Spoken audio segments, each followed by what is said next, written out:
perspective, really this is not about recommending one platform over another. It's more about giving you guys a snapshot of what's out there, some things to consider when you're making that decision.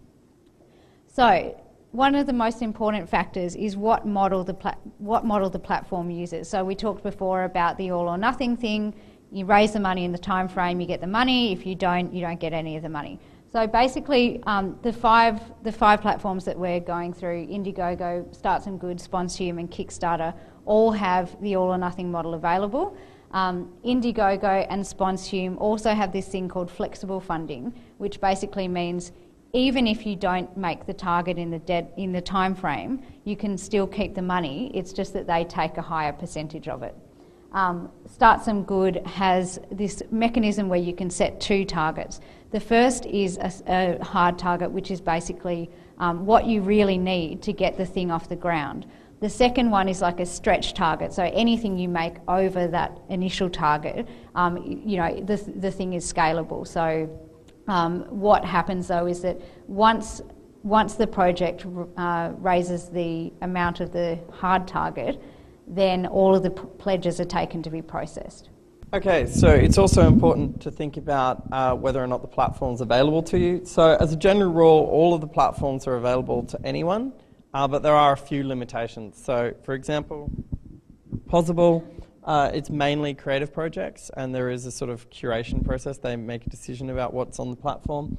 Indiegogo and Sponsume are open to everything, literally everything, including Michigan bus drivers who need a holiday from their terrorizing students, which is a legitimate campaign, I might add, which was going for, what was it? $5,000 and raised 700,000 US.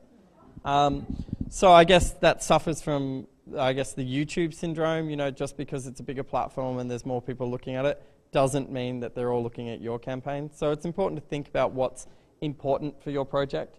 Start Some Good is specifically focused on social enterprise projects. And the other significant limitation is that to use Kickstarter, somebody involved in the project has to have an American bank account or an American credit card. Okay, so how much do the platforms take? Possible, Start Some Good and Kickstarter take 5%. Indiegogo and Sponsume have the 4% for if you make it and the 9% if you don't.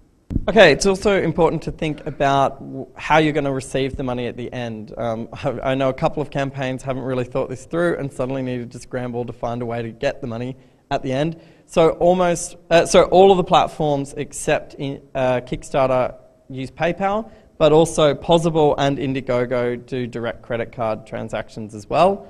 And Kickstarter uses Amazon.